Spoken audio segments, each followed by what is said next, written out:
Salut à toutes et à tous, on se retrouve aujourd'hui pour le récap de l'actualité WWE de la semaine. C'est Total Catch News numéro 33.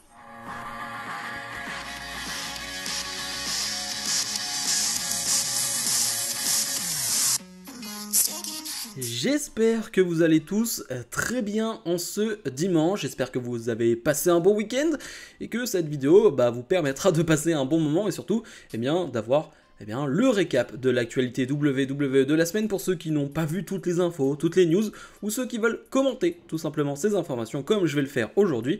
N'hésitez pas bien évidemment à mettre le pouce vers le haut et à vous abonner. On commence donc tranquillement ou pas d'ailleurs, c'est plutôt une grosse information. On a appris en début de semaine donc que Triple H avait été fait chevalier entre guillemets. Alors c'est une expression en gros, c'est lui qui a pris les commandes. C'est à lui qu'on a donné les commandes de la WWE. C'est Endeavor qui a décidé de cela.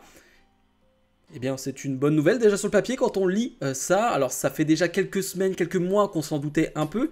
Mais le problème c'est qu'à beaucoup de reprises, avant on va dire la vente du côté de Endeavor, Vince McMahon s'était incrusté. Vince McMahon avait décidé de faire quelques changements de dernière minute, changer le scénario, changer quelques matchs, quelques segments, bref.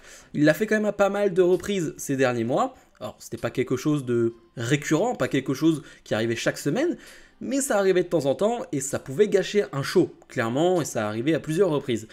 Là, Endeavor, qui finalement vient d'arriver, c'est dorénavant les boss, il décide directement, Triple H, c'est toi le patron. C'est toi le patron et tu décides. Et cette information va avec une autre. Donc Harry Emanuel, qui est le PDG de TKO Endeavor, il était en interview. Il a un peu parlé de tout ça. Il a d'ailleurs parlé de Raw qui pourrait possiblement changer de jour. Il l'a dit, honnêtement, on n'est pas fermé à ça. Il y a des nouveaux deals télé qui vont arriver, etc. On n'est pas fermé à ça. On n'est pas fermé à ce que Raw aille un autre jour. Honnêtement, j'aime bien le lundi pour Raw. Je trouve que c'est vraiment très bien. Mais bref, on verra bien. On n'y est pas encore. Mais surtout, et c'est là où ça fait sens, l'arrivée, on va dire, plutôt la prise de pouvoir totale de Triple H.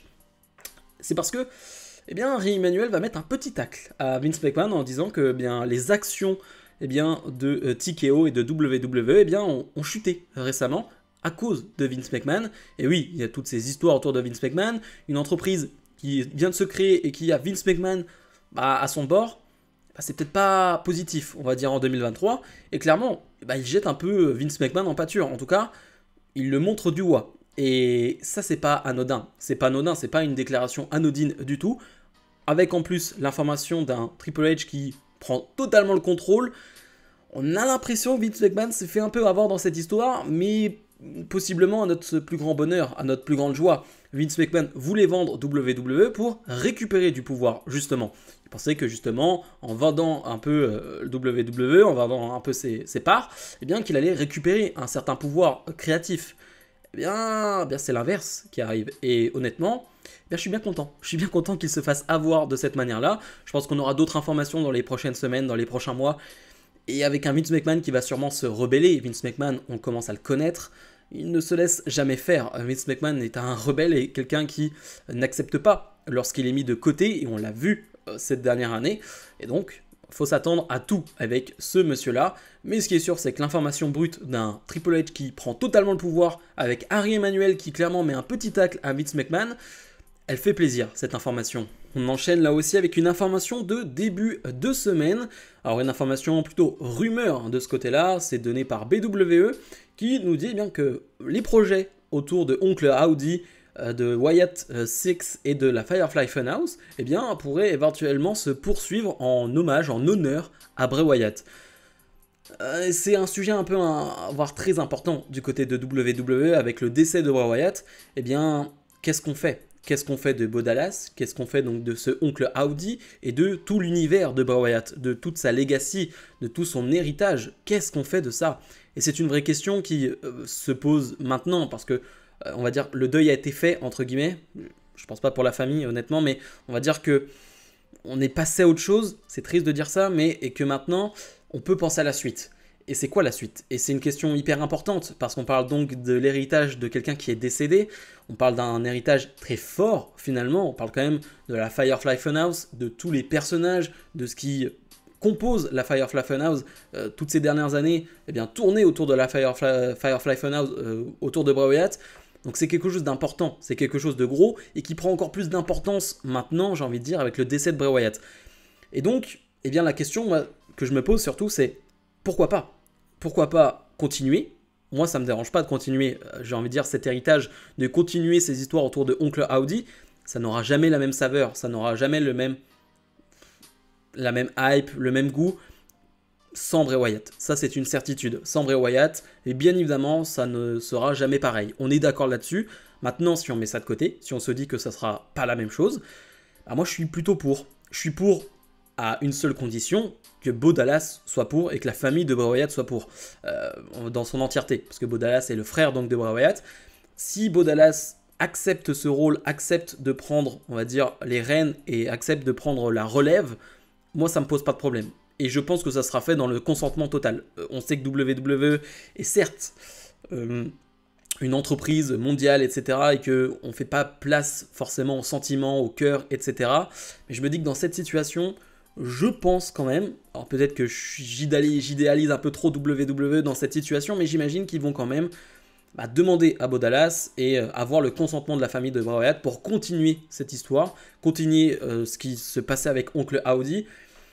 On va voir, c'est une affaire à suivre, comme je le disais, c'est quand même hyper important, c'est une legacy, c'est l'héritage de Bray Wyatt dont on parle de Bo Dallas, qui je pense va quand même faire des choses, donc il faudra bien en arriver quelque part, donc il ne faudra pas être étonné si dans les prochaines semaines, prochains mois, je ne sais pas si on aura un retour totalement de Oncle Howdy ou sous une autre forme, mais je pense que c'est la première information qui va faire suivre beaucoup d'autres, donc pour le coup, affaire à suivre.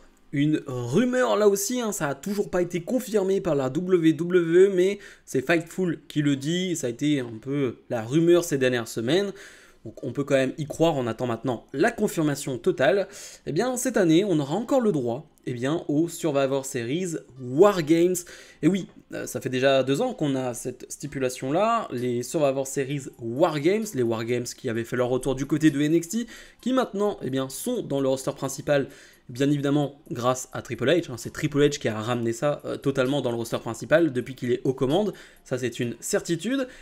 Pour l'instant, on parlerait d'un match masculin, mais pas d'un match féminin. Alors ça peut changer, mais pour l'instant, c'est, on va dire, ce qu'il y a comme plan. Alors, je suis toujours partagé, moi, sur cette question des Wargames, parce que sous le papier, les Wargames, je trouve ça génial, c'est fantastique, vraiment, et encore plus l'année dernière, on l'a vu avec la Bloodline, il y avait tellement de choses à écrire, et ce qui s'est passé avec Sami Zayn, c'était fantastique. Donc forcément, quand tu as un clan, quand tu as une famille qui affronte, on va dire, quelqu'un, un autre clan, une autre famille, ça fonctionne directement. Par exemple, du côté de NXT, ils avaient fait les Wargames, les jeunes contre les vétérans de NXT. C'était génial aussi sur le papier. Donc il faut qu'il y ait un sens. Et tu as quand même l'impression que cette année, il y a quand même un petit clan. Alors certes, il y a la Bloodline, mais il y a aussi le Judgment Day. Donc il y a encore des choses à écrire en termes de clan contre clan. Et donc il y a moyen de faire des choses. Il y a moyen de faire quelque chose d'assez costaud à ce niveau-là. Moi, le problème que j'ai avec ça, c'est que j'aime beaucoup les matchs Survivor Series classiques 5 contre 5.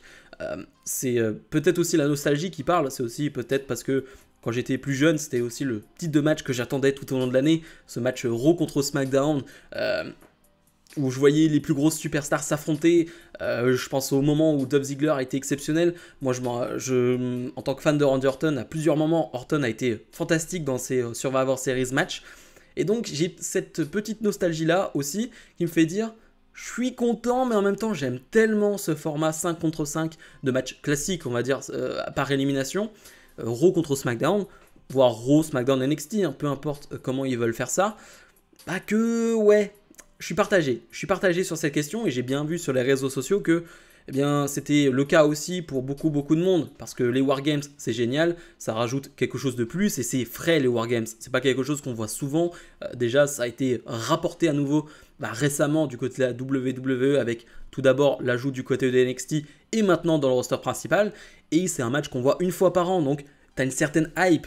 Maintenant, voilà, comme je le disais, le 5 contre 5 classique, moi, me manque quand même un peu, et c'est un peu mon enfance qui parle. Donc dites-moi en commentaire ce que vous en pensez. Pour le coup, j'ai pas trop d'avis là-dessus, vous l'avez vu, je suis partagé, donc dites-moi ce que vous en pensez. Est-ce que vous préférez les Wargames match ou tout simplement eh bien, le Survivor Series match classique 5 contre 5 par élimination?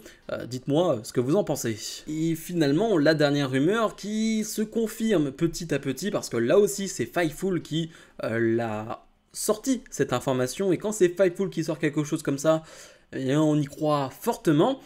Il y a 2 semaines, ou même 3 semaines, mais en tout cas, le dernier Total Catch News que j'avais fait, on parlait déjà de lui, on parlait déjà de ce Randy Orton, parce que, eh bien, il avait fait son retour du côté du Performance Center et il s'entraînait, c'était les rumeurs, depuis quelques semaines au Performance Center. Eh bien, Fightful confirme déjà que Randy Orton s'entraîne depuis plusieurs semaines au Performance Center, ce qui est déjà sur le papier une excellente nouvelle. C'est déjà très bien qu'il puisse s'entraîner normalement, déjà on est heureux. Mais l'autre information, et on parlait des Survivor Series derrière, enfin auparavant, eh bien que la WWE et Randy Orton visent un retour pour les Survivor Series, ce qui veut dire dans un mois, quasiment tout pile, je crois que c'est le 17 novembre, c'est quasiment dans un mois tout pile. C'est bientôt, c'est bientôt, c'est bientôt. Alors, c'est écrit visait, alors ce qui veut dire qu'en gros, il le vise. Mais est-ce que ça va réellement arriver? C'est pas une certitude. Il pourrait très bien faire son retour avant ou après, bien évidemment. Mais en tout cas, ça nous met une certaine date sur le fait que la WWE pense qu'à ce moment-là, ce sera le bon moment pour son retour.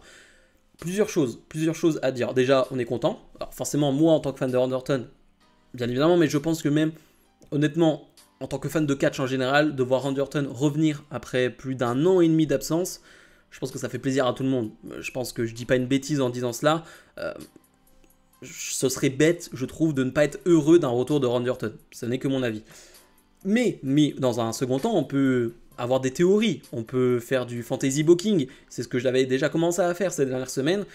Parce qu'il y a plusieurs informations, plusieurs rumeurs sur le fait que John Cena, en novembre, c'est ce qu'avait sorti BWE, eh bien, allait possiblement avoir besoin d'un ami. Ok, qu'est-ce que ça veut dire? John Cena resterait encore en novembre chez WWE et peut-être serait en difficulté et ferait appel à un ami qui pourrait être Randy Orton. En tout cas, c'est ce qu'on peut imaginer clairement. Un ami, Orton, plutôt logique, ça ferait plutôt sens. On peut imaginer, pour aller dans le fantasy booking, comme j'en parlais auparavant, le Wargames match, un match contre le Judgment Day par exemple, ou la Bloodline, je ne sais pas comment ils vont gérer ça, où on retrouverait Cody Rhodes d'un côté, avec peut-être John Cena, soyons fous, et avec un partenaire mystère, qui serait, soyons encore plus fous, Randy Orton. On peut imaginer ce genre de choses, et je pense que vous allez être très bon en fantasy booking. Faites-vous plaisir dans les commentaires. Voilà. Dites-moi comment vous voyez Orton faire son retour. Mais en tout cas, la date qui est fixée pour le moment, c'est le Survivor Series. Et c'est vrai qu'on a eu beaucoup de rumeurs ces derniers mois sur le retour de Randy Orton, avec plus ou moins du flou, c'est-à-dire il est au Performance Center, il s'entraîne, mais est-ce que ça veut dire réellement qu'il va faire son retour? Non, Fightful nous disait qu'il n'était pas encore apte. Bref, on ne savait pas trop. Sauf que là, on a clairement une date qui nous est donnée. C'est quand même assez rare qu'on nous donne une date de cette manière-là. Je suis heureux, je suis impatient de voir la manière dont il va faire son retour en équipe, avec John Cena à ses côtés.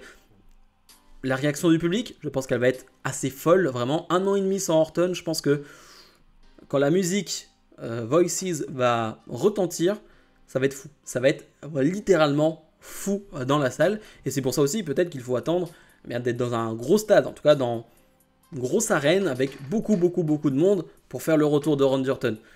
Peut-être pas nécessaire de le faire venir à Raw ou à SmackDown.